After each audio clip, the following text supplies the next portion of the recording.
नमस्कार दोस्तों, आप सभी का स्टडी फॉर यूपीएससी पीसीएस में स्वागत है। आज तारीख है 20 मार्च 2024 ईस्वी और आज का न्यूज़पेपर आर्टिकल डिस्कशन का वीडियो होगा ये। और इम्पोर्टेंट आर्टिकल है आज का आर्टिकल है कि भाई अभी देश में वर्तमान में चुनाव चल रहे हैं, चुनाव शुरू होने वाला है, कोड ऑफ कंडक्ट तो लागू हो ही गया है। तो चुनाव और एआई को लेकर काफ़ी ज़्यादा चिंता व्यक्त की जा रही है। उसी को हम लोग डिटेल में समझेंगे कि क्या उसका बेनिफिट मिलता है और क्या उसके नुकसान होते हैं। आर्टिकल में तो हम लोग उसी को पढ़ेंगे। देखिए उसके अलावा न्यूज़ क्या है। सुप्रीम कोर्ट ने बोला कि हम सीए पर न्यायिक समीक्षा करने जा रहे हैं। सीए पर रोक लगाना चाहिए कि नहीं चाहिए, इस पर हम फैसला लेने जा रहे हैं। भारत सरकार को 2 अप्रैल तक का समय दिया गया है कि आप 2 अप्रैल तक अपने जवाब को फाइल कीजिए और उसके पश्चात सीए पर सुनवाई किया जाएगा कि सीए जो है वो संवैधानिक है या नहीं है, सिटीजनशिप अमेंडमेंट एक्ट जो है वो संवैधानिक है या नहीं है, इस चीज़ पर फैसला लिया जाएगा। 9 अप्रैल को इस पर फैसला ले लिया जाएगा। ठीक है, तो आपको पता ही है कि सीए की खामियां क्या है। तो धर्म के आधार पर विभेद करता है, ये धार्मिक आधार पर विभेद करता है। भारत में आज तक कोई ऐसा एक्ट नहीं बनाया गया था जिसमें किसी विशेष धर्म को छोड़कर बाकी सभी धर्मों को इंक्लूड किया गया हो। तो ये पहली बार ही ऐसा हुआ है कि सीए में इस तरह का प्रावधान रखा गया। अगला है न्यूज़ क्या है कि भाई सुप्रीम कोर्ट जो है उसने पतंजलि को मिसलीडिंग ऐड के लिए, ऐड जो होते हैं जिसमें ये दावा किया जाता है कि हम किसी भी चीज़ का संपूर्ण निपटान कर दें, जैसे मधुमेह का संपूर्ण इलाज, इसके अलावा और भी जैसे भ्रामक ऐड थे जो पतंजलि चलाती रहती है हमेशा टीवी पर, और बाबा रामदेव भी उसको सामने आकर पब्लिक में भी कई बार इस तरह की चीज़ें करते हैं। तो ये कहीं ना कहीं क्या है, भ्रामक एक्ट जो बनाया गया था ऐड को रोकने के लिए, उसका उल्लंघन है। जो 1954 में एक एक्ट बनाया गया था जिसमें था कि भाई चमत्कारी दवा या चमत्कारी दावे वाले आप प्रचार प्रसार नहीं कर सकते।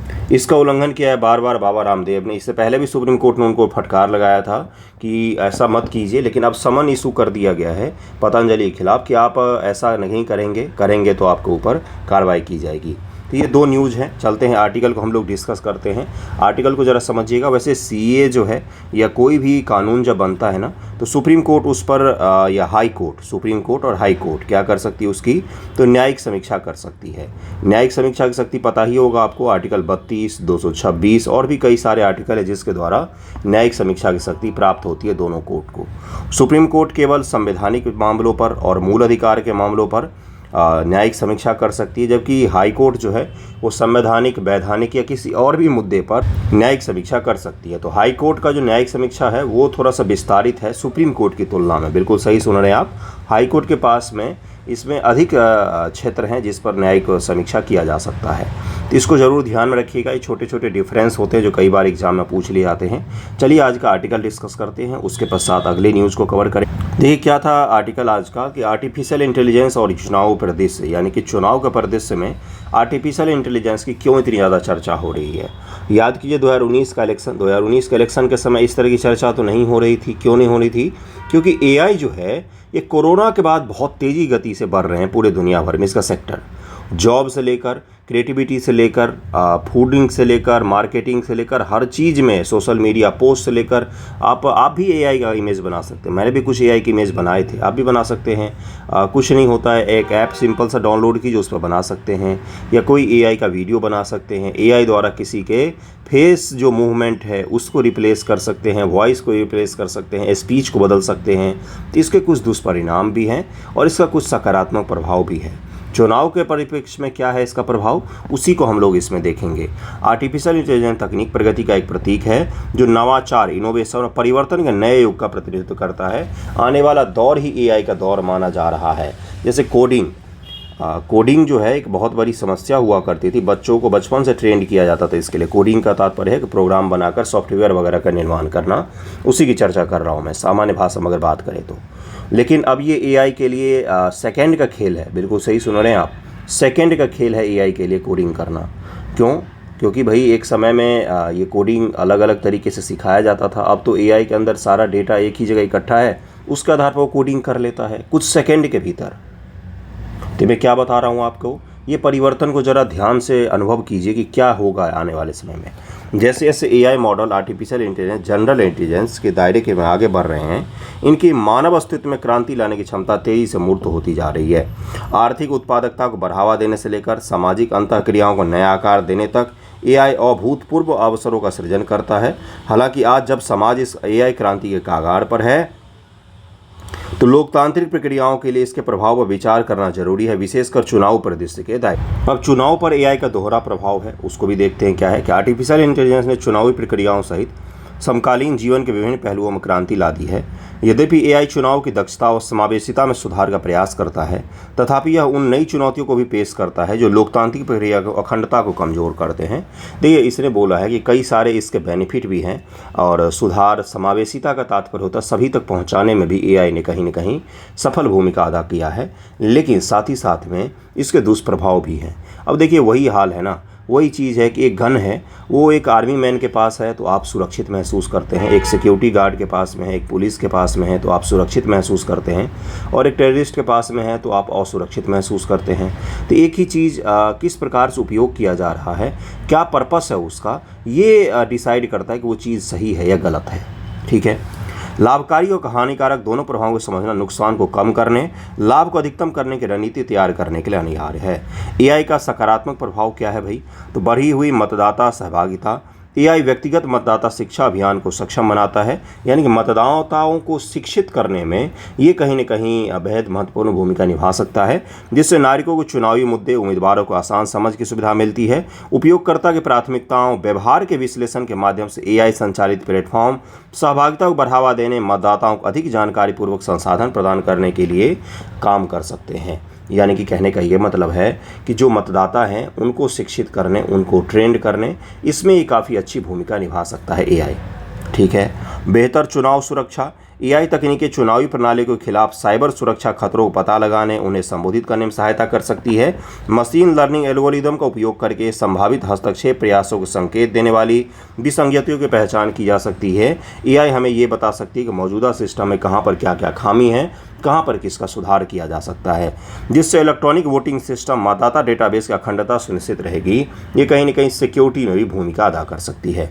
सुव्यवस्थित चुनाव प्रक्रिया। एआई मतदाता पंजीकरण से लेकर वोटों की गिनती तक चुनाव से जुड़े विभिन्न प्रशासनिक कार्यों को सुव्यवस्थित व अनुकूलित करता है। यह अनुकूलन अधिक कुशल चुनाव प्रक्रियाओं को सुगम बनाता है। कहाँ से कहाँ तक? एआई के द्वारा मतदाताओं को पंजीकृत, रजिस्टर करने से लेकर और कहाँ तक? तो चुनाव में वोटों की काउंटिंग तक हम हर जगह पर इसका उपयोग कर सकते हैं।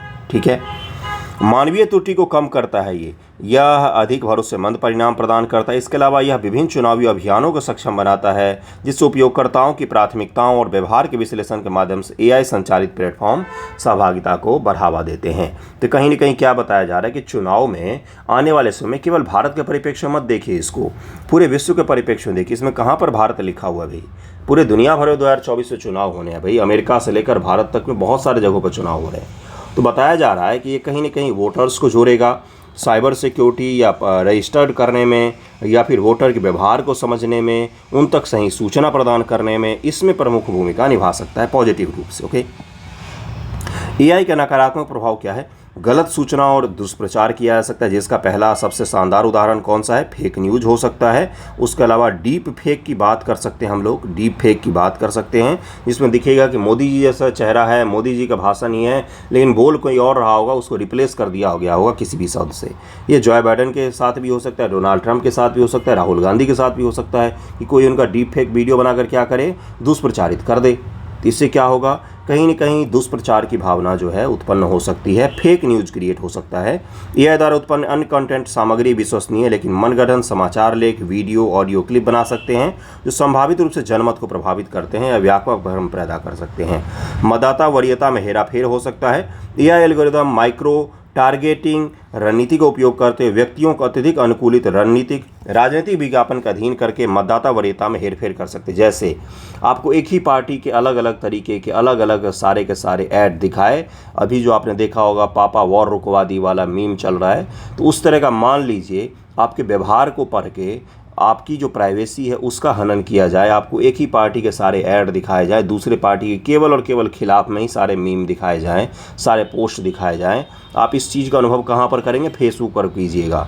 अगर आपने किसी भी पोस्ट पर थोड़ी देर रुक गए, किसी मान लीजिए कोई पोस्ट है जिसमें राहुल गांधी जी का मजाक बनाया गया या मोदी जी का मजाक बनाया गया है, आप उस पोस्ट पर थोड़ी देर रुक बस जाएंगे ना, उसको पढ़ बस लेंगे ना उस मीम को, तो अगली बार से आपके पूरे प्रोफाइल पर वही दिखने लग जाएगा, उसी प्रकार का कंटेंट दिखेगा। तो आपके स्क्रीन पर अभी क्या चल रहा है, इन सब चीज़ों को ऑब्जर्व किया जाता है अलग अलग सोशल मीडिया प्लेटफॉर्म के द्वारा, और उसके आधार पर एआई क्या करता है, उसी तरह का कंटेंट आपको दिखाने लग जाता है। इंस्टाग्राम पर भी सेम चीज़ होता है, हर प्लेटफॉर्म पर सेम चीज़ होता है। इंस्टाग्राम पर किसी एक तरीके का वीडियो देखेंगे, उसी तरीके के सारे वीडियो आपको दिखने लग जाते हैं। तो ये कहीं ना कहीं आपके व्यवहार का, आप क्या पसंद कर रहे हैं, क्या नापसंद कर रहे हैं, किस चीज़ को लाइक कर रहे हैं, किस चीज़ को शेयर कर रहे हैं, ये सब कुछ कैलकुलेट किया जाता है, डेटाबेस में इकट्ठा किया जाता है। और आपका व्यवहार जो है उसका कोई अंदाज़ा लगा सकता है कि ये व्यक्ति क्या है, इसको क्या चीज़ें पसंद हैं, इसको क्या नापसंद हैं, किस तरह के पोस्ट ज़्यादा शेयर करता है, किस तरह का मीम इसको बनाकर भेजना चाहिए पॉलिटिकल, जो ये क्या करे, पसंद करे। ठीक है, ये सब कुछ किया जाता है आपके साथ में। चलिए आगे बढ़ते हैं। गोपनीयता संबंधी चिंताएं भी हैं। एआई संचालित चुनावी रणनीतियों के लिए अपेक्षित डेटा संग्रह गोपनीयता सहमति के बारे में आशंकाएं उत्पन्न करता है। स्पष्ट जानकारी के बिना मतदाताओं को व्यक्तिगत सूचनाओं का दुरुपयोग आमजनों के विश्वास और गोपनीयता संबंधी उल्लंघनों को आसान बनाता है। कौन सा चीज़? तो ये एआई क्या है, कहीं न कहीं आसान बना देगा इन सब चीज़ों को, ट्रैकिंग से लेकर कौन सा चीज़ दिखाना है, कौन सा चीज़ नहीं दिखाना है, व्यवहार क्या है, इन सभी चीज़ों को आसान बना देगा किसी को भी समझने के लिए। ओके, अगला देखिए क्या है, एआई का विकास। एआई विकास का प्रक्षेपथ मानव मशीन इंटरेक्शन के में प्रतिमान बदलाव को रेखांकित करता है। एआई मॉडल की तीव्र प्रगति विशेष रूप से जनरेटिव एआई के क्षेत्र में, जनरेटिव एआई यानी कि जब आप कुछ इंस्ट्रक्शन देते हैं और वो जनरेट करके आपको देता है, सामान्य भाषा में समझिएगा, वही है जनरेटिव एआई। ठीक है, मानव जैसी संज्ञानात्मक क्षमताओं की ओर एक प्रगति का संकेत देती है। सैम ऑल्टमैन जैसे दूरदर्शी एआई को एक परिवर्तनकारी शक्ति के रूप में प्रशंसा करते हैं, जो जीवन स्तर को ऊपर उठाने, सामाजिक मानदंडों को फिर से परिभाषित करने के लिए तैयार है। जबकि एजीआई से जुड़े अस्तित्वगत जोखिमों के बारे में बहस जारी है। भाई देखिए, कुछ लोग हैं ऐसे जिन्होंने एआई को काफ़ी ज़्यादा तारीफ़ भी की है कि आने वाले समय में क्या करेगा, इंसान के लिए काफ़ी सारी चीज़ों को सुविधाजनक बना देगा। जैसे स्पेस एक्सप्लोरेशन, उसमें एआई काफ़ी महत्वपूर्ण है। जैसे दवाओं की खोज, उसमें एआई काफ़ी महत्वपूर्ण है। अभी मैंने कुछ दिन पहले ही आपको बताया था कि कैंसर के इलाज में अब एआई का उपयोग किया जाएगा, है ना। ये सब क्या है, एआई के कुछ सकारात्मक उपयोग हैं, अब इसका कुछ दुरुपयोग भी है। चुनावी गतिशीलता, जैसे जैसे राष्ट्र चुनावी मुकाबलों के लिए तैयार हो रहे हैं, राजनीतिक रणनीतियों में एआई के समावेशी जटिलता की एक नई चुनौती पेश करता है। साथ ही पूर्वानुमानित विश्लेषण से लेकर लक्षित संदेश तक, टारगेटेड मैसेज तक, एआई तकनीकें राजनीतिक नेताओं को मतदाता व्यवहार को आकार देने के लिए अभूतपूर्व उपकरण प्रदान कर रही है। यही चीज़ तो मैंने आपको समझाया कि आपके व्यवहार को समझने के लिए एआई जो है वो काफ़ी अच्छे टूल का काम कर रही है। हर पार्टी आपके व्यवहार को समझने की कोशिश करेगी। कुछ दिनों बाद सारी पार्टियां डूबी हुई हैं सर से पैर तक भ्रष्टाचार में। आपने देखा होगा किस तरह से सरकार के टूल जो होते हैं, राज्य के पुलिस, ईडी, सीबीआई, इनका उपयोग करके, इसको वसूली ही कहते हैं, यकीन मानिए इसको वसूली ही कहा जाता है। इतने सारे पैसों का उपयोग होता कहाँ है? कभी आपने सोचा है कि इतने सारे पैसे का उपयोग तो रैली में नहीं होता है? अब तो शराब मुर्गा बांटने का भी समय थोड़ा चला गया है, अब भी बांटा जाता है, लेकिन है तो इन्हीं सब चीज़ों पर इसका खर्च किया जाता है। प्रचार करने पर, सोशल मीडिया मैनेजमेंट पर, यूट्यूब ऐड पर, मोदी जी ने वॉर रुकवा दी उस तरह के ऐड पर। मैं एक पार्टी का उदाहरण दे रहा हूँ, सभी पार्टियों का यही हाल है। तो मैं क्या बता रहा हूँ कि इन्हीं सब चीज़ों पर इतना पैसा खर्चा किया जाता है। देखिए क्या है कि आसन्न आम चुनाव, कई अन्य देशों में होने वाले मुकाबलों के साथ साथ चुनावी नतीजों पर एआई के प्रभाव के लिए लिटमस टेस्ट के रूप में कार्य करता है। जबकि एआई के प्रभाव की पूरी सीमा निश्चित बनी हुई है। मतदाता धारणाओं और निर्णयों को प्रभावित करने की इनकी क्षमता काफ़ी ज़्यादा व्यापक है। इसलिए कंसर्न जाहिर किया जा रहा है कि आने वाले जो चुनाव होंगे, 2024 में ये हाल है तो 2029 में सोचिए एआई किस तरह से प्रभाव जमा बैठी होगी। डीप फेक चुनाव का उदय, एआई द्वारा संचालित गलत सूचना अभियानों का प्रसार लोकतांत्रिक प्रक्रियाओं की अखंडता के लिए गंभीर खतरा है। अति यथार्थवादी डीप फेक के आगमन से सत्य और असत्य के बीच सीमाएं धुंधली हो जाएंगी। डीप फेक पता ही है आपको क्या है, मैंने बताया था। इससे क्या होगा, फेक न्यूज और असली न्यूज में अंतर कर पाना काफ़ी मुश्किल होगा। तो ये भी एक बहुत बड़ी बाधा है इसमें। डीप फेक जो है वो कहीं न कहीं चुनाव को प्रभावित कर रही है। एआई व्यवधानों को संबोधित करना, विनिमय और निरीक्षण कर सकते हैं हम। केंद्र सरकार और चुनाव आयोग जो इस पर अच्छे खासे क्या कर सकती है, रूल एंड रेगुलेशन को तय कर सकती है कि चुनाव में किस हद तक इसका उपयोग होना चाहिए, राजनीतिक पार्टियां किस हद तक इसका उपयोग करें, और अगर कोई पार्टी करती है गलत प्रचार प्रसार या डीप फेक का उपयोग तो उसके ऊपर किस प्रकार की कार्रवाई की जाएगी, ये भी इसमें बताना पड़ेगा हमें रूल रेगुलेशन बनाकर। टेक कंपनियों का सहयोग ले सकते हैं, बड़ी बड़ी जो टेक कंपनी है, गूगल से लेकर फेसबुक से लेकर ये सब कंपनियों का सहयोग ले सकते हैं। जन जागरूकता हम फैलाना चाहिए, हमें तकनीकी समाधान इसका ढूंढना चाहिए ताकि फेक न्यूज़ और डीप फेक जो है इसको पहचाना जा सके और इसको तुरंत सोशल मीडिया प्लेटफॉर्म से हटाया जा सके। यह है कि सकारात्मक पहलुओं को अपनाते हुए नुकसान की संभावना को हमें देखते हुए आगे बढ़ना पड़ेगा कि एआई के जो है पॉजिटिव उपयोग पर ही हम ध्यान दें, पॉजिटिव उपयोग ही किया जाए, इसके नकारात्मक पक्ष को हम कहीं ना कहीं कम कर सकें। तो ये कुछ पक्ष और विपक्ष के मुद्दे हैं, इनको ज़रूर ध्यान में रखिएगा। समाधान भी मैंने आपको कुछ समझाया है। और अगर सवाल यहाँ से पूछा जाता है, देखिए पिछली बार बीपीएससी मेंस में GS2 पेपर में पूछा गया था कि एआई का भारत की विधायिका जो है वो एआई का किस प्रकार से उपयोग कर रही है, क्या तो विधायिका में किस प्रकार से एआई का उपयोग किया जा रहा है नीति निर्माण के लिए, ये पूछा गया था शॉर्ट आंसर में आपसे। तो इस प्रकार से ही पूछा जा सकता है चुनाव में एआई जो है वो किस प्रकार से प्रभाव डाल रही है। तो सकारात्मक, नकारात्मक और इसके समाधान, इन सभी पॉइंट को ध्यान में रखेंगे।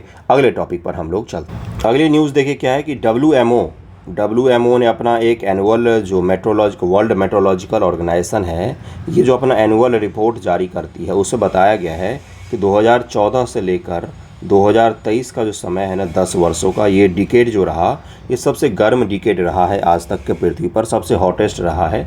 और 2023 का जो ईयर था वो अब तक का सबसे गर्म ईयर रहा है। 2024 बीतने दीजिए, फिर अगले साल आप रिपोर्ट पढ़ेंगे कि 2024 का जो साल रहा वो सबसे गर्म साल रहा।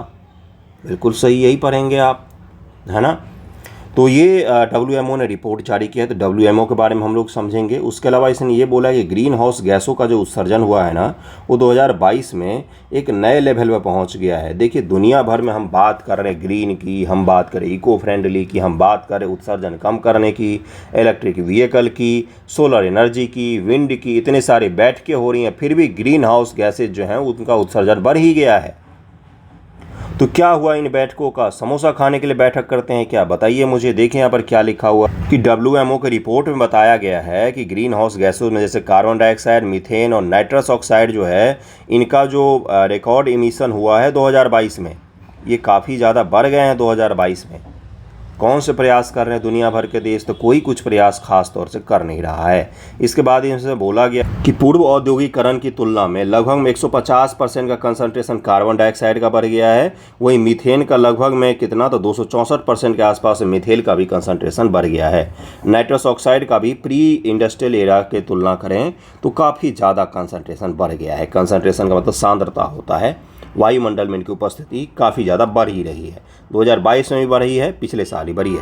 देखिए यहाँ पर बोला गया था कि it annual state of climate report, क्या बोला जाता है इसको, annual state of the climate report. तो WMO has said global mean surface temperature 2023 was 1.45 degree. ये कहीं ना कहीं हायर है, बहुत ही ज़्यादा टेम्परेचर है। इसके कारण से क्या होगा, जो पृथ्वी के बर्फ़ वगैरह हैं वो पिघलने लग जाएंगे, जलस्तर बढ़ेगा, समुद्र का जलस्तर बढ़ेगा, नदियों में आपको अचानक से बाढ़ दिखेंगे। और उसके बाद जब एक बार बर्फ़ सारे पिघल गए, उसके बाद चिरकाल के लिए, अनंत काल के लिए सूखा का परिदृश्य बन सकता है। ओके, इसके बाद एक चीज़ और इसमें बोला गया, अभी मैं WMO के बारे में बताऊँगा आपको, ग्रीन हाउस गैसों के बारे में बताऊँगा। देखिए यहाँ पर बोला गया है कि ओशियन का जो टेम्परेचर है वो भी 65 वर्षों में सबसे हाईएस्ट रहा है इस बार। और समुद्र का तापमान भी काफ़ी ज़्यादा बढ़ रहा है। समुद्र के तापमान बढ़ने से क्या होंगे बंधुओं, ज़रा सोचिए ज़रा क्या हो सकता है। साइक्लोन के लिए क्या चाहिए, 27 डिग्री C से ज़्यादा का टेम्परेचर चाहिए और विषुवत पर नहीं होना चाहिए। इसलिए साइक्लोन जैसी जो चीज़ें हैं उनकी भी घटनाएं आपको दुनिया में ज़्यादा देखने को मिलेंगी। तो मैं क्या बता रहा हूँ कि एक से एक चीज़ जुड़ी हुई है, आप उनको जोड़ते जाइए। अब WMO का ये रिपोर्ट है, आपसे रिपोर्ट के बारे में ज़्यादा डिटेल में नहीं पूछा जाएगा, बस आपको पता होना चाहिए क्या बोला गया क्या नहीं। WMO के बारे में पढ़ लीजिए कि WMO क्या है, उसके कितने सदस्य हैं। उसके पश्चात हम लोग ग्रीन हाउस गैसों को भी देख लेंगे और ये भी देखेंगे भारत सरकार कौन सा प्रयास कर रही है। ओके, देखिए यही है न्यूज़। क्या है कि विश्व मौसम संगठन 192 देशों के सदस्य वाला एक अंतर सरकारी इंटर गवर्नमेंटल यानी कि गवर्नमेंट टू गवर्नमेंट वाली संस्था है। भारत विश्व में मौसम विज्ञान संगठन का सदस्य देश है। इसकी उत्पत्ति अंतर्राष्ट्रीय मौसम विज्ञान संगठन IMO से हुई। इसे 1873 में वियना अंतर्राष्ट्रीय मौसम विज्ञान कांग्रेस के बाद स्थापित किया गया था। 23 मार्च 1950 को WMO कन्वेंशन के अनुसमर्थन द्वारा स्थापित WMO और मौसम और जलवायु परिचालन, जल विज्ञान तथा इससे संबंधित भूभौतिकी विज्ञान हेतु संयुक्त राष्ट्र की एक विशेष एजेंसी बन गई है। यूएन की एक विशेष एजेंसी के तौर पर काम करती है। WMO का मुख्यालय जिनेवा, स्विट्जरलैंड में है। कहाँ पर है? तो जिनेवा, स्विट्जरलैंड। विश्व मौसम विज्ञान दिवस की मुख्य विशेषताएं। परिचय क्या था? मौसम विज्ञान दिवस भी मनाया जाता है साल में एक बार। यह दिन मौसम विज्ञान संगठन की स्थापना के उपलक्ष्य में मनाया जाता है। 1950 में स्थापित किया गया था। यह 1961 से मनाया जा रहा है। यह दिन लोगों को पृथ्वी के वायुमंडल की रक्षा करने और उनकी भूमिका के बारे में बताया जाता है। अब ग्रीन हाउस गैसें कौन कौन सी हैं? ग्रीन हाउस गैस ऐसी गैसें होती हैं जो तापीय अवरक्त तरंग दायरे पर विकिरण ऊर्जा को अवशोषित और उत्सर्जित करती है, जिससे ग्रीन हाउस प्रभाव उत्पन्न होता है। दरअसल होता क्या है, सूर्य से हमें शॉर्ट वेव प्राप्त होता है और लॉन्ग वेव के फॉरवर्ड चूंकि पृथ्वी जो है उसको धीरे धीरे वापस छोड़ती है। तो वायुमंडल की जो गैसें हैं ये तो बैलेंस फॉर्मेट में रहता है, लेकिन वायुमंडल में जब किसी गैस का कंसंट्रेशन बढ़ जाता है तो ये जो पृथ्वी से गर्मी निकल रही है ना, ये गर्मी नहीं निकल के यहाँ के वायुमंडल को गर्म कर देते हैं, जिससे क्या होता है पृथ्वी के आस पड़ोस में एक आप रूम बंद कर दीजिए, उस पर गैसों का उत्सर्जन खूब ज़्यादा हो रहा है, तो उसी प्रकार का प्रभाव बनता है। ग्रीन हाउस जो इफेक्ट है ये पृथ्वी के लिए ज़रूरी है, नहीं तो पृथ्वी पर जीवन संभव नहीं हो पाएगा। दिन में बहुत तेज़ गर्मी और रात को बहुत तेज़ ठंड लगेगी पृथ्वी पर, जैसे बाकी ग्रहों पर होता है। लेकिन ग्रीन हाउस गैस के कारण पृथ्वी पर जीवन संभव हो पाया है। लेकिन अब जब गैसों का कंसंट्रेशन बढ़ गया है, CO2 बहुत ज़्यादा हो गए हैं, मीथेन जो है ये बहुत ज़्यादा हो गए हैं, या नाइट्रस ऑक्साइड जो है ये बहुत ही ज़्यादा हो गए हैं, तो इसके कारण से क्या हो रहा है, ग्रीन हाउस गैस बहुत ज़्यादा गर्म कर रहा है पृथ्वी को, और जिसके पश्चात क्या होता है, पृथ्वी पर उपस्थित जो बर्फ़ हैं ये अलग अलग प्रभाव हमें देखने को मिलता है। गर्मी हमें ज़्यादा लगती है, ठंड सही से आ नहीं पाती है और पृथ्वी का तापमान जो है वो धीरे धीरे बढ़ने लग जाती है। एक चोक का कंडीशन बनता है। देखिए यहाँ पर क्या बोला गया है कि पृथ्वी के वायुमंडल प्राथमिक green house gas carbon dioxide, methane व नाइट्रस ऑक्साइड व ओजोन है। ओजोन धरातल पर अगर है तो ये ग्रीन हाउस गैस होंगे, लेकिन ओजोन अगर समताप मंडल के पास में होंगे तो ये क्या होंगे, ये कहीं न कहीं पृथ्वी को रक्षित भी करते हैं UV से। GHG पर अंकुश लगाने के पहले वैश्विक स्तर पर पेरिस समझौता किया गया था। सतत विकास लक्ष्य भी शुरू किया गया था, जिससे क्या हो, ग्रीन हाउस गैसों पर लगाम लगे, कम हो इनका उत्सर्जन। बिल्कुल सही सुन रहे हैं आप, उत्सर्जन नहीं हो, ऐसा नहीं होना चाहिए। एग्रीकल्चर में मीथेन का सबसे ज़्यादा उत्सर्जन होता है। ग्रीन हाउस गैसेज हमारे लिए ज़रूरी हैं पृथ्वी पर जीवन संभव होने के लिए, वो तो ऑटोमेटिक है ही, बैलेंस फॉर्मेट में तो था ही पहले से। लेकिन हमने क्या किया, पेड़ पौधे काटे, खूब जलाए उनको, जिससे कार्बन का एमिशन बहुत ज़्यादा हो गया। कार्बन का एमिशन ज़्यादा होने से क्या हो रहा है बंधुओं, ग्रीन हाउस गैसों का कंसंट्रेशन, सांद्रता काफ़ी ज़्यादा बढ़ गया है। राष्ट्रीय स्तर पर जलवायु परिवर्तन राष्ट्रीय कार्य योजना, इंडिया कूलिंग एक्शन प्लान, ये कुछ ऐसे प्रावधान हैं जो भारत सरकार या वैश्विक स्तर पर चलाए जा रहे हैं ग्रीन हाउस गैसों के एमिशन को कम करने के लिए। ओके, चलते अगले टॉपिक पर। अगला टॉपिक देखिए क्या, अगला न्यूज़ भी कुछ इसी तरह का है, जिसमें एक रिपोर्ट जारी किया गया कि दिल्ली जो है, दिल्ली सबसे प्रदूषित राजधानी है दुनिया की तीसरी। बिल्कुल सही सुन रहे हैं आप, दिल्ली दुनिया की तीसरी सबसे अधिक प्रदूषित राजधानी में से एक है। पहले स्थान पर कौन है भाई, तो पहले स्थान पर है आपका ढाका बांग्लादेश, उसके बाद से पाकिस्तान के भी कैपिटल आते हैं, उसके पश्चात कैपिटल के मामलों में दिल्ली तीसरे स्थान पर आ रही है। ये बताया गया इसमें कि भाई दिल्ली में जो PM का खतरा है, पार्टिकुलेट मैटर का खतरा है, वो बहुत ही ज़्यादा हो जाता है, ढाका और में भी देखा जाता है। लेकिन अगर भारत के राज्यों की बात करें तो इसमें यह भी बोला गया है कि बिहार का बेगूसराय जो है वो देश में दूसरा सबसे ज़्यादा पॉल्यूटेड जगहों में से एक है। पार्टिकुलेट मैटर के तौर पर अगर हम बात करेंगे तो बेगूसराय और गुवाहाटी जो है ये 2 सबसे ज़्यादा पॉल्यूटेड हैं। तो जो लोग ये बोलते हैं कि अपने छोटे से ज़िले में रहकर पढ़ाई करो, सबका यही हाल है। यहाँ बेगूसराय का नाम न लिखा हुआ है, आप दिल्ली से बंगाल तक जाइए, कोलकाता तक, जितने शहर आपको दिखते हैं सब पॉल्यूटेड सिटी में नाम आता है उनका, सबका। लखनऊ, कानपुर, उसके बाद से बनारस, इलाहाबाद, दरभंगा और जितने पटना, बेगूसराय, सबके नाम आते हैं कहीं ना कहीं पॉल्यूटेड में। उत्तर भारत का ही हाल यही है पार्टिकुलेट मैटर के मामलों में, ये कहने की कोशिश कर रहा हूँ। किसका, तो उत्तर भारत के पूरे मैदानी भाग जो होते हैं ना, इसमें पॉल्यूशन काफ़ी ज़्यादा होता है। और ये भारत का ही समस्या नहीं है, और ये इसी बंगाल का विस्तार ढाका पे ले जाइए, बांग्लादेश, और इधर पाकिस्तान पे ले जाइए, इन सभी जगहों पर देखा जाता है पॉल्यूशन की समस्या। तो पार्टिकुलेट मैटर के मामले में बोला गया कि गुवाहाटी और बेगूसराय देश में दूसरे स्थान पर आते हैं जहां पर सबसे ज़्यादा पॉल्यूशन है। यहाँ पर देखिए क्या बोला गया कि इन महीनों में पार्टिकुलेट मैटर जो है वो दिल्ली में कम रहते हैं। जैसे अभी अगर आप देखेंगे मार्च से लेकर सितंबर अक्टूबर तक शानदार रहता है माहौल, दिल्ली का शानदार रहता है, लेकिन उसके पश्चात नवंबर, दिसंबर और फिर जनवरी, फरवरी में बहुत ज़्यादा यहाँ पर पॉल्यूशन देखी जाती है।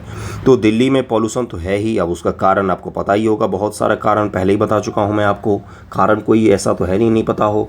आस पड़ोस के राज्यों में पराली का प्रदूषण जो होता है, पराली जलाए तो उसका प्रदूषण है, गाड़ियों का है, उसके बाद से लैंड लॉक्ड है तो हवाएं भी ब्लॉक हो जाती है। दिल्ली का भौगोलिक कंडीशन ऐसा है कि यहाँ पर धूल भरी आंधी भी आती है जो हवाओं को नुकसान पहुँचाती है। उसके पश्चात क्या हो सकता है, तो दिल्ली छोटे से जगहों पर बहुत ज़्यादा गाड़ियों का इस्तेमाल किया जाता है, ये भी एक कारण है कहीं ना कहीं। तो ये सारे के सारे कारण जो है मिलकर दिल्ली को पॉल्यूटेड सिटी बनाते हैं, उत्तर भारत को ही पॉल्यूटेड बनाते हैं। चलिए देखते हैं कि इसका निवारण क्या है, भारत सरकार किस प्रकार से कोशिश कर रही है इसके निवारण का। देखिए राष्ट्रीय स्वच्छ वायु कार्यक्रम चलाया गया था 2019 में पॉल्यूशन को कम करने के लिए। इसे पर्यावरण, वन, जलवायु परिवर्तन मंत्रालय द्वारा जनवरी 2019 में लॉन्च किया गया था। यह देश में वायु प्रदूषण में कमी लाने के लक्ष्य के साथ वायु गुणवत्ता प्रबंधन के लिए राष्ट्रीय ढांचा तैयार करने का पहला प्रयास है। 2017 के साथ आगामी 5 वर्षों में 2017 आधार वर्ष रखा गया था कि कंपेयर करेंगे हम 2017 की तुलना आने वाले समय में पॉल्यूशन कम करना है। 5 वर्षों में व्यास 10 माइक्रोमीटर या उससे कम के पीएम कण पदार्थों, महीन कण 2.5 माइक्रो वाले PM 2.5 और PM 10 इन दोनों में हमें 20% की कमी लाने का लक्ष्य रखा गया था, किसमें तो राष्ट्रीय स्वच्छ वायु कार्यक्रम में। इससे प्रदूषण नियंत्रण संबंधी लक्ष्यों को प्राप्त न करने वाले 132 शहर शामिल हैं जिनकी पहचान केंद्रीय प्रदूषण नियंत्रण बोर्ड के द्वारा की गई है। वो 132 शहर शामिल हैं जिनकी पहचान केंद्रीय प्रदूषण नियंत्रण बोर्ड के द्वारा की गई है, और उनको इसमें टारगेट करके उनके यहाँ पर क्या किया जाएगा, पॉल्यूशन को कम किया जाएगा उन शहरों में। प्रदूषण नियंत्रण संबंधी लक्ष्यों को प्राप्त न कर पाने वाले शहर वे शहर हैं जो 5 वर्षों में अधिक समय से राष्ट्रीय परिवेश वायु गुणवत्ता मानक को पूरा करने में विफल रहे हैं। NAAQ वायु प्रदूषण की रोकथाम व नियंत्रण अधिनियम 1981 के तहत, ये अधिनियम जरूर ध्यान में रखिएगा, आपको स्टेटमेंट बनाकर ये पूछ लेगा तो वहाँ पर कठिन हो जाएगा सवाल।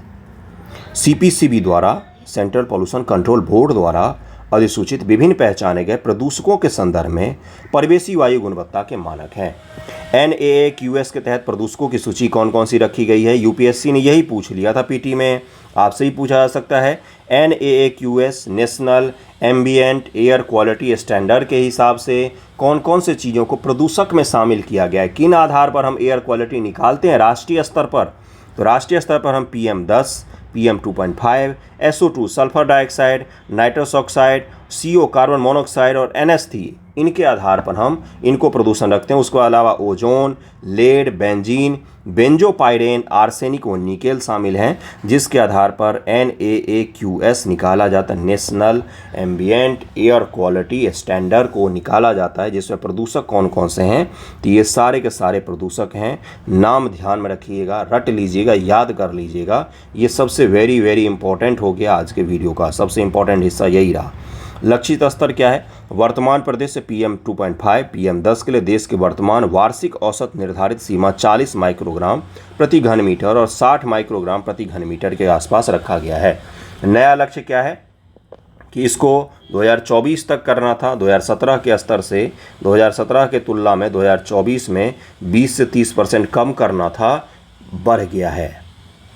हमारा लक्ष्य इतना अच्छे से पूरा हुआ है कि राजनीतिक पार्टियों के आय भी बढ़ गए हैं और पॉल्यूशन भी बढ़ गया है देश में 2017 के तुलना में।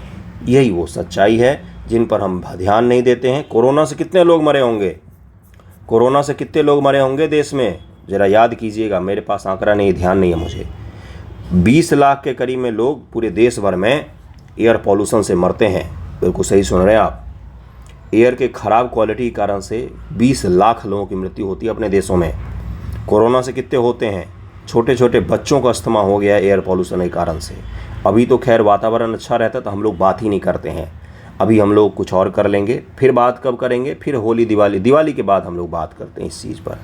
तो ये तो अपने देश में स्तर है पॉल्यूशन को ले। अब अगला देखिए सरकार ने क्या किया, बड़ा ही होशियारी से काम किया। क्या किया उसने, हालांकि सितंबर 2022 में केंद्र ने लक्ष्यों को आगे बढ़ाते हुए 2026 तक पार्टिकुलेट मैटर की सघनता में 40% कमी करने का नया लक्ष्य निर्धारित कर दिया। 20% 2024 तक कम करना था, लेकिन केंद्र सरकार ने बोला कि 20% कम करके हम क्या करेंगे, रुको हम 2 साल रुको, हम 40% कम करके दिखाएंगे। 2024 तक 20% कम नहीं हुआ, अगले 2 साल में ये और 20% कम कर देंगे। आपको लग रहा है कि ऐसा कुछ होगा? चलिए, सुधारों का आंकलन 2020-21 की शुरुआत से शहरों को सुधारों की मात्रा निर्धारित करनी चाहिए थी, जिसके अंतर्गत वार्षिक औसत PM10 एकाग्रता में कंसंट्रेशन में 15% या उससे अधिक की कमी और वार्षिक स्तर पर स्वच्छ वायु के दिनों की संख्या में कम से कम 200 तक अपेक्षित है। साल में 200 दिन स्वच्छ वायु में सांस लेने के लिए देना इस देशवासियों को, इसका लक्ष्य रख रहे हैं हम। हमारे देश में स्वच्छ वायु में सांस लेना भी एक मुश्किल काम हो गया है। देश की बुराई नहीं कर रहा हूँ मैं, बिल्कुल नहीं, मैं उस तरह का इंसान नहीं हूँ। मैं आपको कमियों को दिखाता हूँ जिसके बारे में आपको लिखना पड़ेगा। हमने क्या लक्ष्य रखे हुए हैं कि 200 दिन हम कम से कम साल में लोगों को स्वच्छ वायु देंगे। इसमें से कुछ भी कम अपर्याप्त माना जाएगा और परिणाम स्वरूप मामले में वित्त पोषण में कमी की जा सकती है।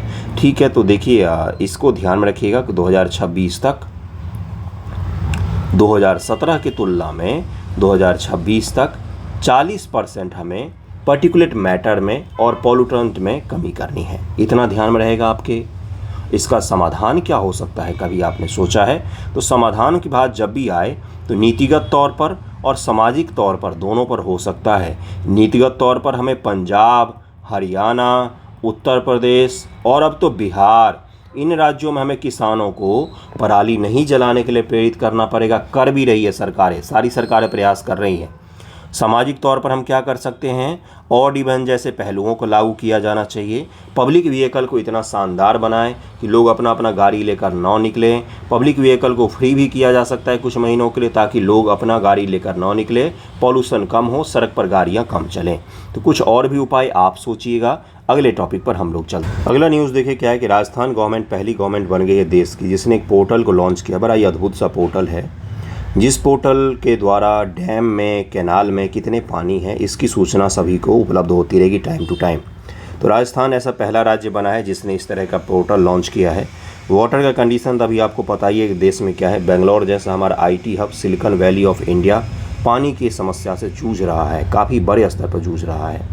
तो ये आपको बस पता होना चाहिए था कि कौन सा राज्य ऐसा पहला राज्य बना है जिसने डैम और कैनाल, नहरों में और डैम में कितना पानी है इसकी सूचना day by day real time पर देती रहेगी लोगों को। ये राजस्थान राज्य है जिसने इस तरह का पोर्टल का निर्माण किया है। इसको ध्यान में रखिएगा। आज का न्यूज़पेपर डिस्कशन यहीं पर समाप्त होता है। कुछ ही न्यूज़ थे आज के पेपर में, ज़्यादा न्यूज़ रहते तो ज़्यादा करवाता हूँ मैं। तो कैसा लगा है वीडियो ज़रूर बताइएगा। थैंक यू सो मच आप सभी का। पढ़ते रहिए अच्छे से, कोई भी दिक्कत हो तो बताइए। पेड ग्रुप ज्वाइन करना हो तो भी बताइए, मैं आपको ऐड कर दूंगा। Okay, thank you so much.